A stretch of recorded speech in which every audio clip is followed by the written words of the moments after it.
What's up, you guys? Welcome to the February 10th edition of NBA 3-Ball, presented by Establish the Run. I'm your host, Mike Gallagher, getting ready for 10 minutes of NBA news, some basketball to recap on Tuesday, and some fantasy ads for you at the end. Hit the thumbs up and subscribe, please. And let's start off with the news.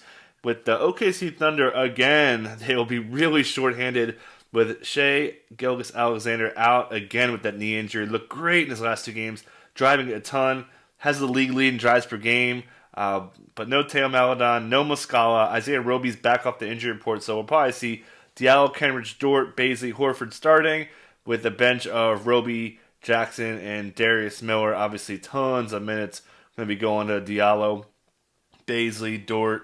Horford will be in the close to 30. Roby will still find minutes because he plays both the 4 and the 5. So again, it's against the Lakers, who also getting to the next topic here. Anthony Davis is also questionable.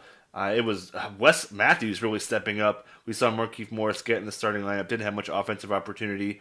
Kyle Kuzma played a little bit more. Taylor Horton-Tucker had some good defensive stats, and he would also really benefit here in the late game. But what to see. AD's injury was minor. Had a clean scan and everything, so it should be okay. To the Suns, Chris Paul has a questionable tag after missing Monday with hamstring issue. Don't forget he had a lot of hammy issues in Houston. Been pretty healthy since just missed his first game on Monday. Cameron Payne's still out, so E'Twaun Moore just played 40 minutes. He'd be looking at another really, really big role. Monty Williams really talked him up after the game for being able to stay steady and all that stuff. Obviously, Devin Booker coming off a big game, season high 36, 40 usage rate as well in this game.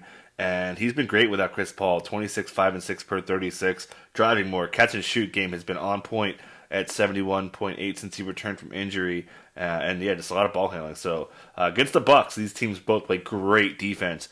But yeah, we'll see a pretty big role. Jay Crowder also questionable. So he could kind of cut into Cameron Johnson. And Frank Kaminsky, who's really benefited here too. It'd be kind of a mess at power forward. Mikal Bridges will be very busy tomorrow. Moving to the Wolves, we have D'Angelo Russell. He is questionable again, but this is with leg soreness, not that quad thing that had kept him questionable for basically weeks.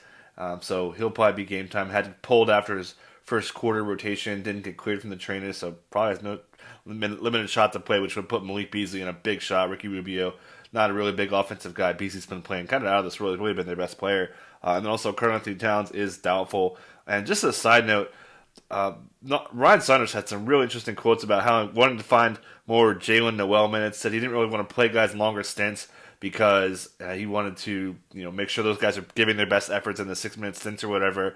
And he basically said he won't commit to a rotation right now. So I mean, after your reliable Wolves guys, Beasley, D'Angelo comes back, it's like kind of obviously Cat when he comes back. It's like real messy here. So just keep that in mind. Moving to the Tuesday basketball action as the Nets dropped another one, this time to the Detroit Pistons. Obviously no Kevin Durant.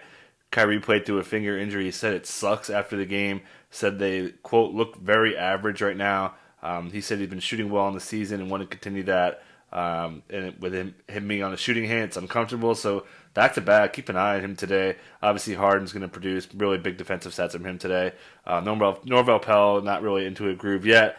Also, Noah Vonleh, not in shape yet. See if he'll make an impact, possibly today. DeAndre Jordan's just so bad. His minutes have been kind of wasted as this team kind of needs to figure out what to do. Mason Plumlee unleashed against one of the better matchups in the league. Shout out to Drew Dinkmeyer for the flag plant on Plumlee and DFS.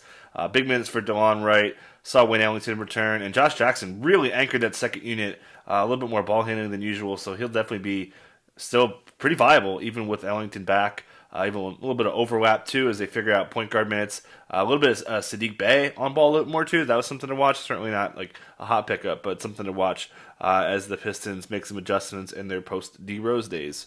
Speaking of Derrick Rose, he made his Knicks debut fairly quickly, wink, wink, as the backup shooting guard. He was subbing in next to Emmanuel Quickley. They played pretty much all their minutes together. Quickly subbed in late also and Alfred Payton when they were trailing to get some offensive looks. So yeah, maybe Quickly could kind of keep himself alive. It was Austin Rivers who went away here. They do want to develop quickly, and after the game, Derrick Rose said it's like family here. He got his Wes, Tibbs, and he wants to be a mentor and help develop everyone. So yeah, maybe Quickly could still be alive.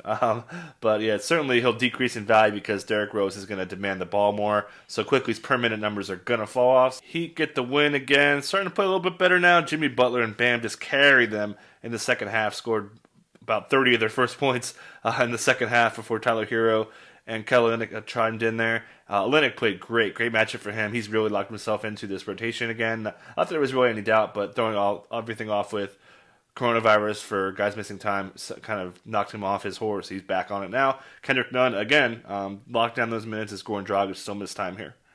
Rockets couldn't handle the Pelicans, and not much to say here. DeMarcus Cousins kind of slipping a little bit. His minutes have come down, hasn't been playing great as the Rockets do like to go small. Don't forget that Steven Silas says he likes his small lineups for defense, so that's going to kind of hurt Cousins here and there. Certainly, you're not going to drop him. Just keep in mind for DFS. Jayshawn Tate, early foul trouble, still came through with a pretty good line. He's playing pretty well right now. David Nwaba had a bad fall, still came back, looked pretty good overall. And Daniel House still getting pretty good minutes as Victor Oladipo sat this one out for rest. Eric Gordon and John Wall returned. John Wall looked really good today. Pelicans insane game from Josh Hart, who was questionable today. Gets 40 minutes, goes for 20 and 17 from technically a guard spot. Is just unbelievably good numbers against the small ball Rockets. They have their deep rebounding woes for going smaller lineups here and there. So props to him. Billy Hernan Gomez also really came up as they may have managed Steven Adams a little bit for the back-to-back set. They played again today. Kira Lewis has been the backup point guard, and don't forget Stan Van Gundy had said that he likes Nickeil Alexander-Walker more as a 2 now. He was almost out of the rotation until some Zion foul trouble got him in there, which explains Zion's 21 minutes because he had foul trouble. Lonzo Ball's also been playing a little bit better. They get a pretty good matchup today, so certainly going to be looking at all those guys against the Bulls, who are one of the best guard matchups today. Warriors get the win in San Antonio. Draymond Green was questionable with a back-to-back knee thing, but looked great again. 11 assists. Draymond Green's only the second starting center to have 10-plus dimes in 4 consecutive starts, joining Nikola Jokic since the stat was tracked in 1971. Crazy. He's been playing really well. He's getting 100% of minutes next to Steph as a little rotation wrinkle from Steve Kerr. Draymond said after the game, I definitely got to continue to get better shape. Said he thinks he's about a week or 2 away from getting there. So, yeah, we're kind of seeing him really rounded form. You know, the old March Draymond Green thing, right? You've seen that story before. So, hey, coming up on March, late start, Draymond's still looking pretty good. Steph Curry has been just locked in offensively. Steve Kerr said, quote, I don't think I've ever seen him better. And I mean, he's not lying. He just looks strong. He's so crafty. He's been just awesome. Kelly Oubre, first double-double of the year for him. He's been playing much better. Yes, I needed all those muches. And Juan Toscano-Anderson, he's been really, really solid. James Weissman's getting re-examined on Thursday. Has a small chance to play, so Toscano-Anderson will lose a little bit of playing time, but still think he'll be able to find it because he's played really well for them. Not much to say on the Spurs with Jakob Poeltl getting into some foul trouble to open up Trey Lyles, who played pretty well. Pop said he liked how he played. He said coming together on their San Antonio rodeo trip will be big. They have 7 road games coming up here. LaMarcus Aldridge still out for at least a few more games. Saw a doctor, got a pain injection, so he's still not really close, it doesn't sound like. Yet Rudy Gay continues to get some spot minutes at the 5. And Devin Vassell made a pretty good impact off the stat sheet. First Spurs lottery player to start since Tim Duncan. Crazy. The big injury of the day comes from Cole Anthony. Strained his right shoulder, did not return. Looked pretty ugly, and it was rough. I mean, we saw Frank Mason see about 21 second half minutes with Dwayne Bacon being the backup. So Mason suddenly just getting a ton of playing time. He's a pickup. Dwayne Bacon also a little bit of pickup. I definitely prefer Mason's upside. He's been pretty good per minute, as this team's going to have to just demand so many minutes from guys. Chuma Okeke also got more playing time here, as well as I had to slide guys up to fill minutes. And then Al-Farouq Amino only played 5 minutes with a minutes cap on him, too. Nothing really to say on the Blazers besides Rocco. Been crushing. Lord Rocco is back. Gary Trent Jr. continuing to get big volume.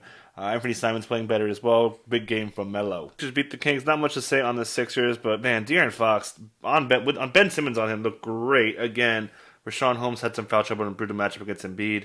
And Tyrese Halliburton again just finds ways to put up stats every night.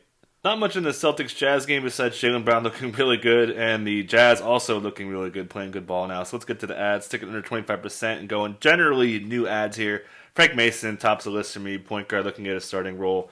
Michael Carter-Williams had a setback. Don't really know when he's coming back. I don't know how long Cole Anthony's going to be out, so big opportunity on his plate here. Josh Hart earning minutes look awesome. Hard to deny how well he played today. I think Anthony Simons is a sneaky pickup. Dame's a little bit hobbled. They got a back-to-back coming up. So I think Simons could be a sneaky little play. I love Chuma Okeke. I'm really sold on his stat output. He's been pretty good all around. Had awesome numbers at Auburn. Dwayne Bacon back at point guard for now. Pretty good score. He's empty, so I prefer Mason and Okeke for their upside. Bully Hernan Gomez. We know Steven Adams won't play a lot. Zion at the 5 hasn't been good for them, so I think he's earning more playing time. Derrick Jones Jr., pretty good at the start. Minutes are back up. And I like Sadiq Bey with his new role. We'll see what happens when Dennis Smith Jr. comes back, so I'm not too pumped about him. And I prefer Dennis Smith Jr. over more than half the guys in this list, to be honest. That'll do it for today. So you guys take care and enjoy the Wednesday slate. Catch you next time.